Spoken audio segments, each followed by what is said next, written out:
Hey, this is Jacquie Taliaferro. I'm here in the Bayview, and we're at the Black Cuisine event. Now we're continuing the series Race. And what is race about? Race is about the race for mayor here in San Francisco. So right now we're here with this lovely young lady. So tell us a little about what you're doing here and what's going on. Hi, I'm here from the San Francisco Department of Elections, and we're helping people register to vote today. In the past 40 years, San Francisco's black population has shrunk 40%. In June of 2018, the city was poised to elect its first black woman mayor. This is the story of that race.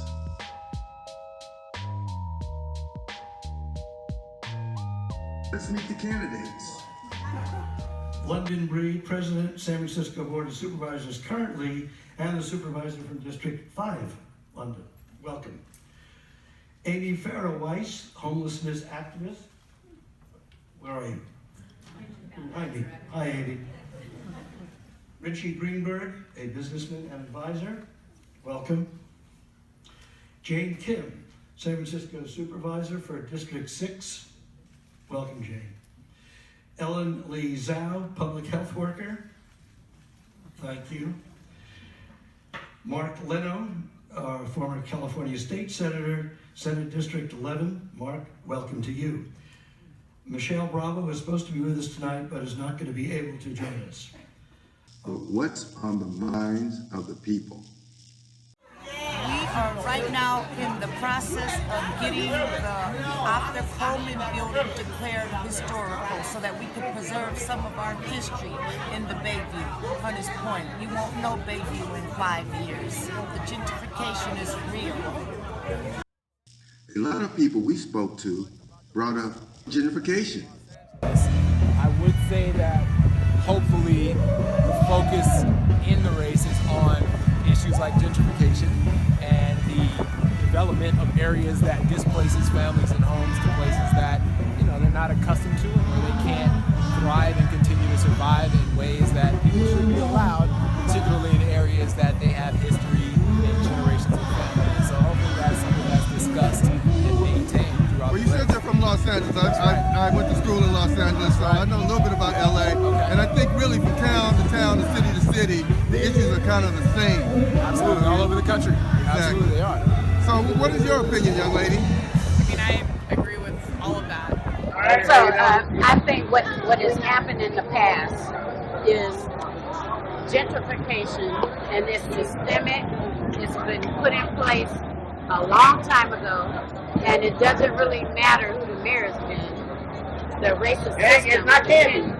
And so that's why Willy Brown was in, and there was gentrification. So what my hope is with London is she won't make that same mistake. She won't forget that she's black and become more interested in making it better for everybody and forget that she needs to make it good for black people too, and make sure that we can come back to the city. But what can a mayor do to stop the flow of gentrification? Well, the first thing I think of is why did blacks migrate to the city? Originally, if you go back throughout the years, the reasons blacks migrated to the city because they had opportunities for employment and for gainful life. So it'd be very difficult to reverse that unless not only the jobs that are available, they need to have jobs that are available to sustain themselves in San Francisco. So there's plenty of jobs. I'm an employment specialist, and there's a plethora of jobs, but they're minimum wage. The unemployment is down to 2.7% in San Francisco, but unfortunately the jobs, and I have jobs on my table that don't ever get picked up. Employers around the city are desperate for workers, and no one wants to do it because they're not paying enough. Wow. So what is London Breed saying? London Breed is about to speak at a job fair. I'm really excited to see so many people here. I'm especially excited to see so many people here is because I want to make sure that no one is left out of the economic prosperity that exists all over San Francisco. That's right. Many of you know that I grew up in Plaza East, aka OC.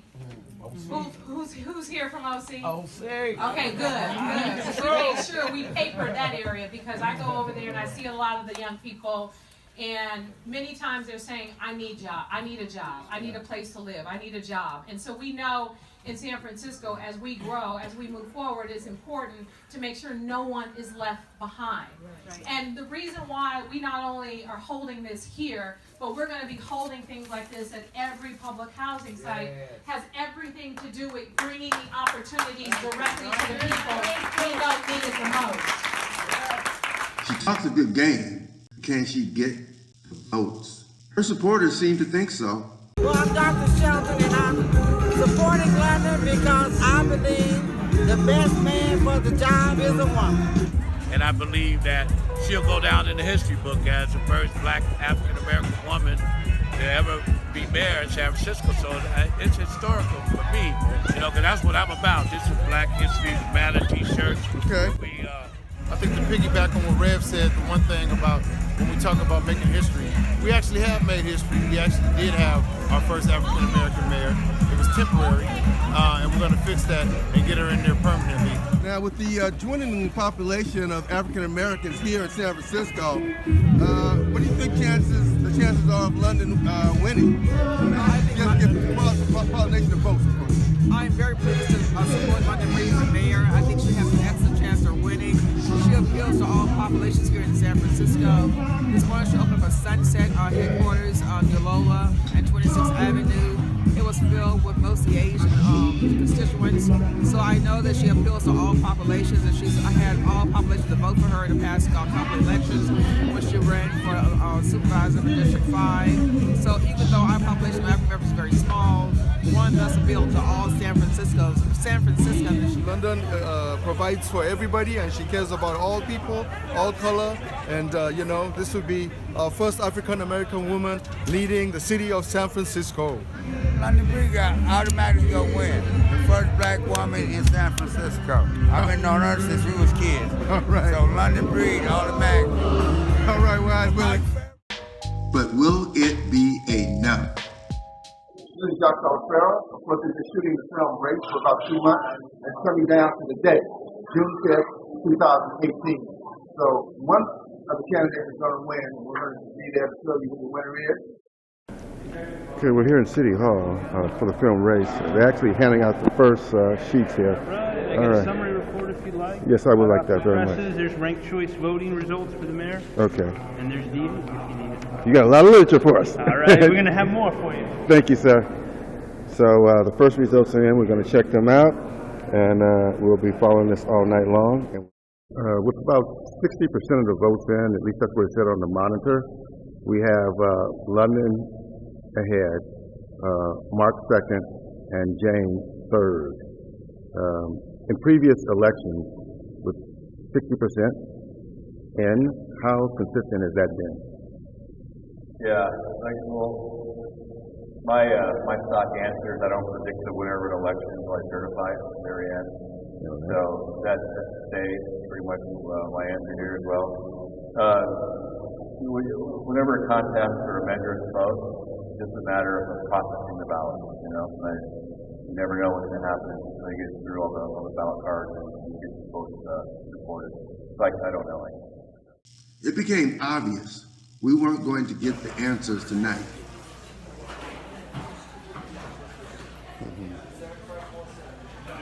Hey, this is Jacquie Taliaferro. We're here at City Hall, and we are still shooting the film Race. So, as you know, the election is over as far as the 5th goes. But right now it's the 11th. And I'm still here at City Hall because they're still counting the votes. And we're waiting to hear from the official election person, and he will give his latest tally at 4 o'clock.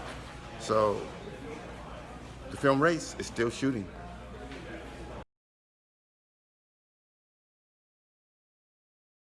Actually, the Chronicle endorsed London. Now, as a reporter, how do you stay ethical, you know, when your publication endorsed as a candidate? Yeah, sure. That's a good question. This is not the first time. This happens every time a newspaper goes out to make an endorsement of a political candidate or a political cause. The editorial board at the paper, and as in many papers, there's a 10-foot high wall in between the decisions that the editorial board makes and the reporting that folks like myself do, that reporters do. What that means is they don't seek my input on those kinds of decisions. I don't seek out their input in making reporting decisions. I make that with just myself and my editor and the other crew of reporters here. And I think the best thing to do really is simply to go back and read the stories. Go back and read the stories with an eye for bias. I stand by the stuff I wrote, and I try to approach every story with the same amount of utmost integrity. And the only way to prove that, though, is to go and read the stuff. You know what I mean? Absolutely. So thanks for coming on Lahitz Television. My pleasure, man. All right, man. My pleasure. Right now, we're rushing to City Hall because we just found out that London Bree won the race for mayor, and we're trying to get there in time for her acceptance speech. So right now, we're rushing, and I'm going to try to make this light. I am so honored, and I am so humbled, and I am so grateful to the voters of the City and County of San Francisco for entrusting in me such an important responsibility to lead one of the best cities in the world.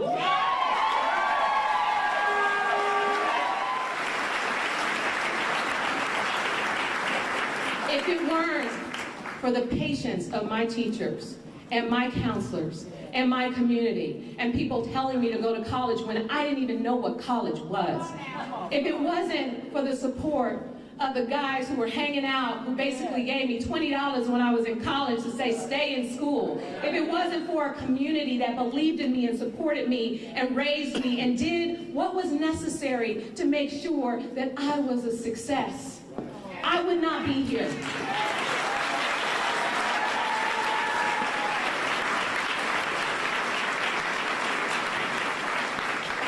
But the problem is, I am the exception and not the norm. And as mayor, I want to change what is normal in this city. I want to change the future. I want to change what is possible for the next generation. I want to make sure that they have plenty of opportunities in San Francisco. So what lies ahead for San Francisco's first Black woman's mayor? One of the questions we are asking, since London has actually won now, under leadership of a few Black mayors in, let's say, at least 11 cities that we're looking at, New York, Detroit, Atlanta, Chicago, etc., the Black population has dwindled. Are you telling me about a conference that you did with Black mayors? It was a celebration of the elected officials the same year that William Clinton became president of the United States, 1992. That was the largest amount of Black elected officials of municipalities that happened in this country in over 100 years. And Tupac was right about how the decimation of the urban city under Black leadership was idealized. Because then if a Black person became mayor of a major urban city, then we saw resources dry up, which brought about a gentrification and a genocide that we weren't prepared to respond to. Sure, this was a time when we had Black affluence economically, Black influence politically. We still weren't in the boardrooms as much as we wanted to. So we couldn't control the mindset of those who were taking senior citizen buildings and turning them into co-ops, or taking schools. So do you think that there was actually, let's say, a white lash as in opposite the backlash to a Black mayor being elected, as in corporation people went out of their way to decimate the Black community because of a Black mayor? Or Well, sure. See, a Black mayor doesn't have the affluence of politicians who had already been in that position for hundreds of years, right? Okay. So they claim the territory which they govern. Now here comes a ethnicity, a culture that wasn't even prepared or was supposed to be in that office.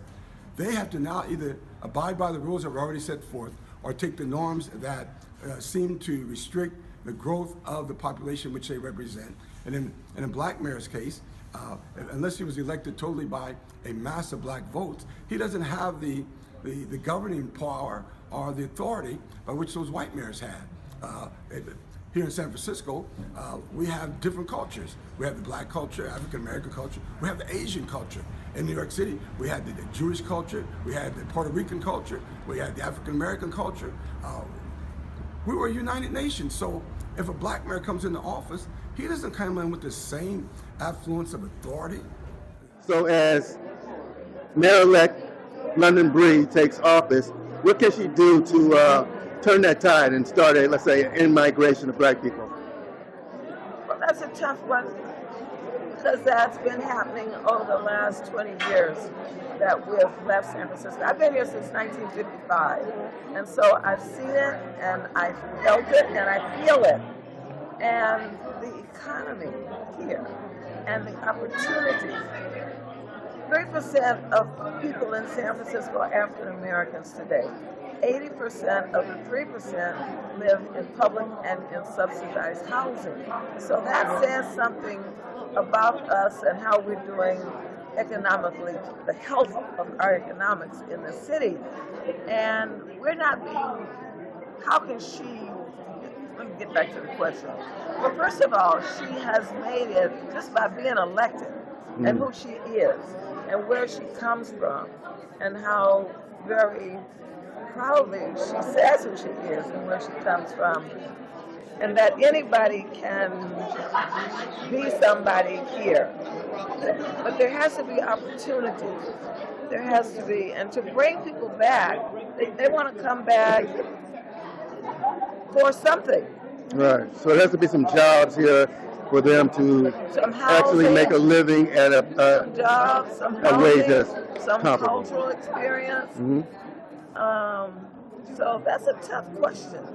So what's your answer to this, Wanda? And you had something about a black mayor in Alameda, which I didn't know about. Yeah, the mayor, I live in Alameda, and we had a black mayor. She was really, really wonderful, Marie Gilmore, and I was wondering why you were looking down, but you were looking at I was looking at that. I wanted to tell you her name. Yeah, she was mayor. I think she did a whole lot for the island, and I think with her, more black people were welcome in Alameda, because Alameda has a reputation of not being friendly. Okay. So she made that happen, okay. She made it happen, and then she didn't get reelected because of something that she said, but she was really wonderful. Now Alameda, once again, is becoming really, really expensive and hard for people to be able to afford to live there. So with regards to San Francisco, we were talking before about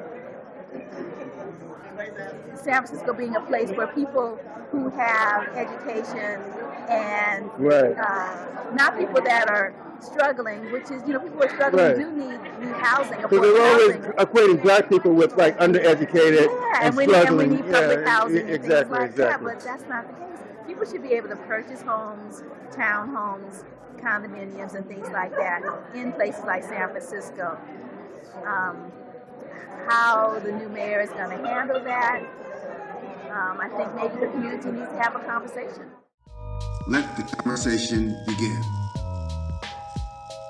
This is Jacquie Taliaferro for the film Race. Some say I'm a little political, metaphysical, but nothing is difficult.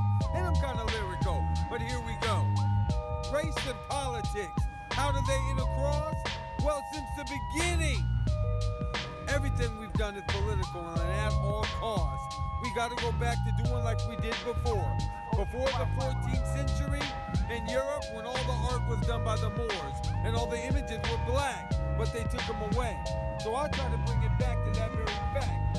Right now, today, it's okay. Check out the display. So where can we find your art, man? You online? www.flydyeart.com. FLYDYEART.com. or just Google me. I'm thoroughly saturated on the internet. Peace, that's all you're gonna get. All right, cousin. Have a great day. All right.